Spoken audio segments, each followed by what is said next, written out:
At last, Steven, we get you on here. So sorry about the mix-up. So glad you're here. What's going on? I just want to say that Predator Badlands review, it's almost like you said it's as good as Le Predator. Le Predator. Yes, but how's it going, man? It's good to have you.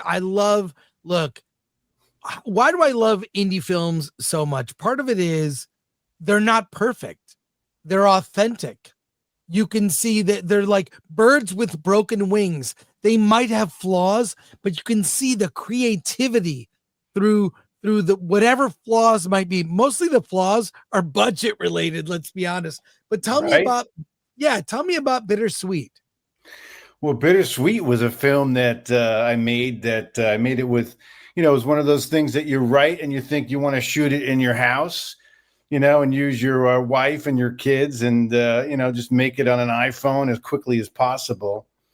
And immediately we got kicked out of our house and we had to find a new location, regroup a year later. And of course, we didn't have all the money for the movie, so we could only shoot a little bit at a time. And so we piecemealed it together. And then, of course, in the middle of that, the old virus comes along, the lockdowns. And so, indie filmmaking is like fighting a war in which nobody gets killed, but your spirit slowly and surely. Well, I think it's for any indie filmmaker that gets an indie film done. It's a huge accomplishment, in my opinion. Huge. It's like dragging that thing, not just finishing it, getting it to festivals, dragging it across the finish line, and getting commercial distribution, which you did. Well, that's where, you and I, we met way back in the era, 1999 was my first film festival, Toronto Film Festival. And, back then indie films were more than just content. People actually respected the fact that maybe you did shoot it on a film camera and maybe you did have to drag those cans of film to the theater and worry about how it was going to look, and that was just a totally different era than now, which people sort of expect to just consume this, the content that comes out so fast. I got the trailer queued up. I want to share it with our audience who are going to have some questions for you, but what are some of the main challenges because I really feel like a lot of indie filmmakers that complain about money, you can use I don't recommend this ever. Do not use a credit card, but there's crowdfunding.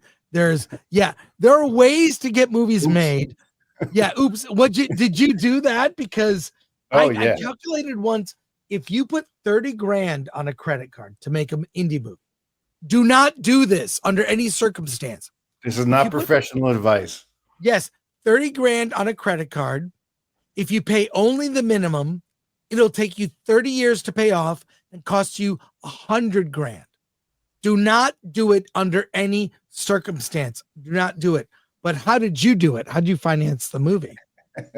Well, other than that way, yeah. I had my day job, fortunately for a long time, was as a screenwriter. So I had some savings, that I was able to save up and then begging and borrowing and, the people who were your fans. And, I had my first film was 30 years ago. It was called Major Pain. And, it's sort of built like a steady cult following over the years. And so, I noticed that there are fans out there, people who are interested in my work and what I'm doing. So, you just got to you really just kind of keep scrounging, and of course, if you're married to somebody whose family has money, you got to ask the in-laws for money because that helps. Well, I remember Sam Raimi, when he lived back in Michigan, had his little company, Renaissance Pictures. He targeted dentists because they had a lot of disposable income. The job was kind of dull, and it was kind of exciting to invest money in a movie. That's how he got the first Evil Dead financed.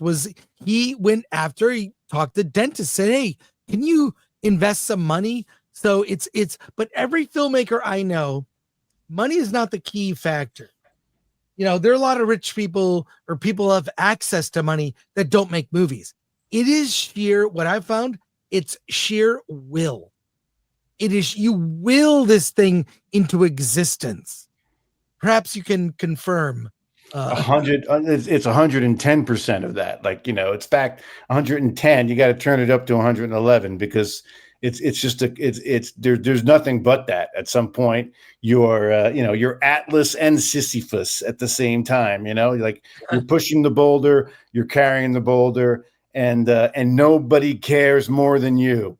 Nobody gives a shit about it more than you. So it's like, you know, you're the only one who's going to do that, and it's a real, you know, it's a real wake up call. So you know, and as far as like going to dentists, I believe our old friend, the dude, took credit for starting that. You know, Jeff Dowd.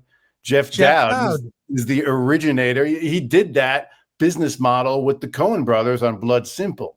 He would go to dentists with them. So yeah, man, it's wild to you know, you just have to keep on digging and scrounging and scraping.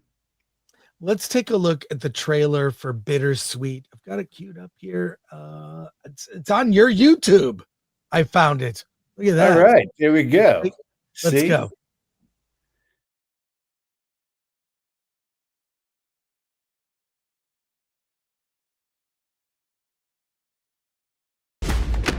Bad news, good news, great news. Which you went first? Bad? Restraining order, 50 feet. 50 feet from what? Gigi, your son, your house. You have someplace you could stay, friends, family? I have family in New York. Yeah, can't leave the state. You don't want to look like you're abandoning your family. You don't want to be a deadbeat dad. I'm a deadbeat dad. We received an emergency call. A domestic disturbance? That's so silly. Those marks on your arm? The police showed up at your house and you ran. You got a 5150? God, you know, at this point, it's all such a blur. 5,000 block of Echo. Now it's in reverse. It's moving. Vehicle's moving. Sir, out of the vehicle, sir. Get out of the vehicle. Get out of my car. Men who commit domestic violence have this pattern. They're wound up in knots and then one day they just snap. They're watching you. I have to come to this place just to see my kids. I have to stay 50 feet away. Oh, lucky I got 100. This is ridiculous. What, Sam? How far is 50 feet? What? I'm going to take care of this. Sam, that's too close! Back up! Drive back! If you're looking for a heavy hitter, you're in luck. This guy Zimmerman, he changed my life. Intimacy is the enemy, boys. Our primal essence is being eroded by wave after wave of tidal feminism. I am the most non-violent, undomesticated man-child that I know. Sam is not violent. He's very sensitive. He's artistic. Honey, Hitler was once called artistic.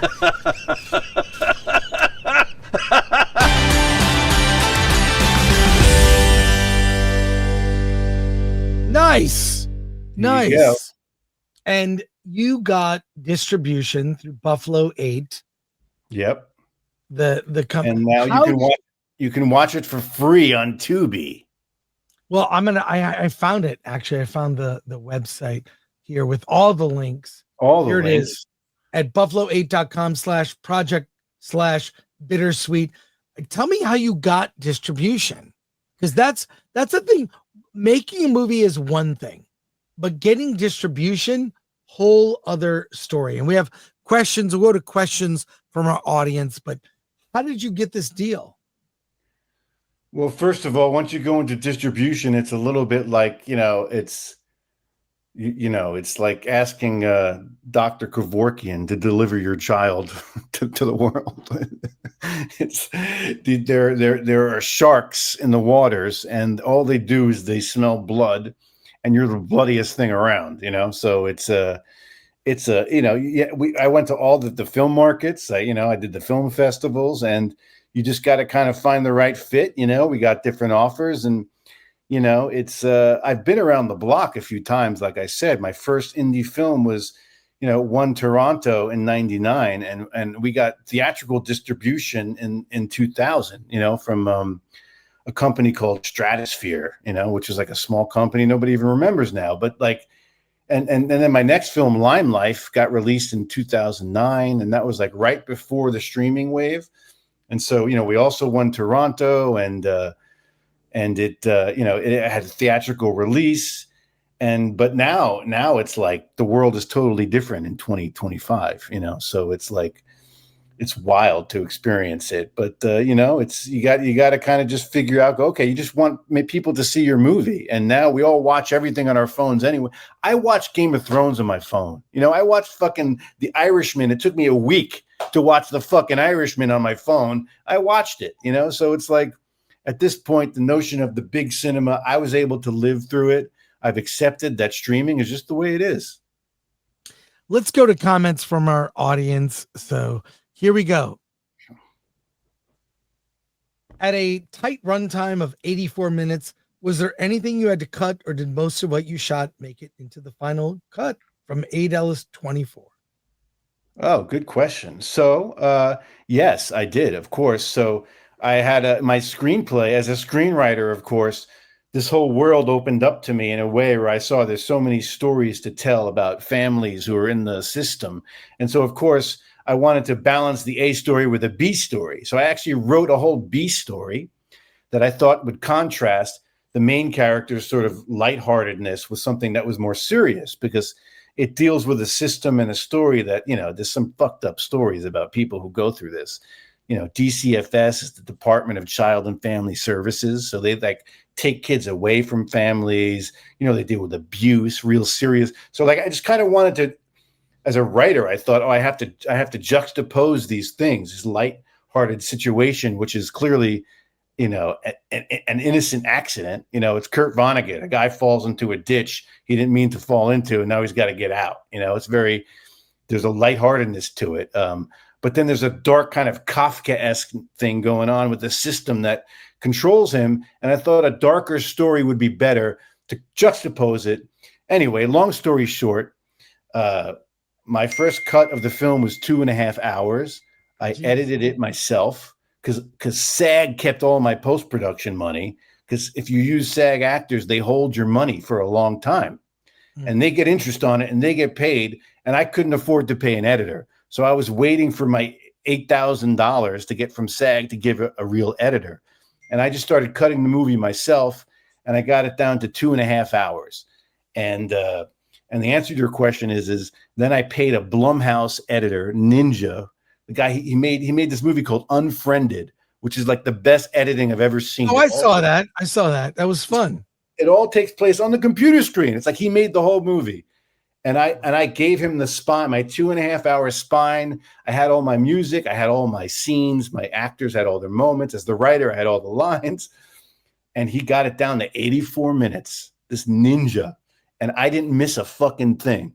I didn't miss a goddamn thing of my whole, it's got to have this juxtaposition. None of that. The writer was just, okay, let the editor take over.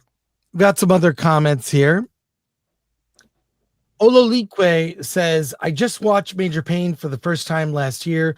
Had a great time. That's great.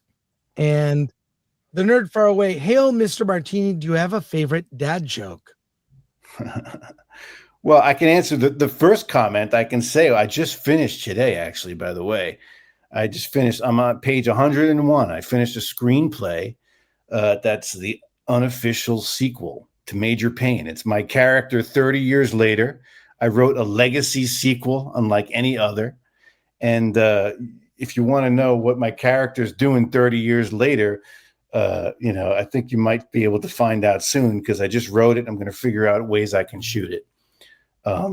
And so, yeah, my favorite dad joke is probably the fact that I'm making a movie about my character 30 years later. And that's a midlife crisis.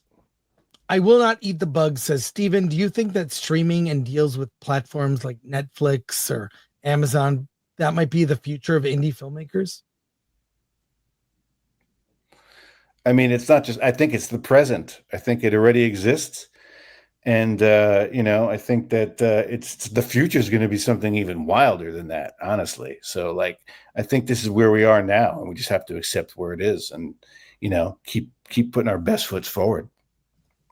English Batcher says indie film is the foundation of the film ecosystem, man. And Adel's 24 has a question. tackling the difficult topic of how fathers are treated by the legal system in the U.S. What made this such an important subject matter for you to tackle for your directorial debut? Oh, good question. So this is based on a true story. And this is something that kind of happened to me. It happened to me in my, when me and my then baby mama just had we had our first child. I actually found out that I had undiagnosed autism, because it was in my family and it was happening. It was being, and my nieces had it. And so I started to investigate that. And anyway, this happened to me. My Brazilian baby mama at the time, in the beginning of our relationship, it was kind of spicy. People would hear us arguing, and so at some point the neighbors called the cop, or somebody called the cops on us. And it was one of those situations where you leave your body and you realize, oh my God, they see me as the bad guy, and everything I'm going to say right now is going to be the wrong thing. And then on top of that, they were making fun of my baby mama. She's Brazilian, and they couldn't understand what she was saying. And so they were making fun of her while making fun of me. And honestly, if it wasn't so like tragic and scary, the screenwriter in me just kept laughing, going, oh my God, this is the funniest situation. And so anyway, so I started to meet other families who went through it. And my situation got cleared up very quickly. I went to the judge and they saw that it was just ridiculous. And they were like, okay, but you still have to go to these meetings. And so I started meeting other guys and other dads and moms that were going through this. Their families are in the system. And some cases are really serious and tragic. And so, of course, I can't turn off the screenwriter brain. And, and meeting the judge is so theatrical. It's like a theater piece. So it's just I kept seeing this movie in my head, and the indie filmmaker in me just has to go and try and make it. Yeah. Well, Stephen, thank you for joining us on the show here. Congrats on the movie. What do you have? The movie Bittersweet is on Tubi, other platforms. Check it out. What do you have coming up after Bittersweet? So I just wrote I wrote Major Stone, which is my character from Major Payne, but 30 years later. And, he's forced to retire from the military and come home and where are the other green boys, and how is he going to live a domestic life? And where the hell is Major Payne? It's like an Apocalypse Now thing where Major Payne is the Brando or the Luke Skywalker at the end of The Force Awakenings, that kind of thing. So that's what I'm working on. Thanks, Stephen. Take care. Congrats on Bittersweet. We'll talk to you soon. Take care. See ya.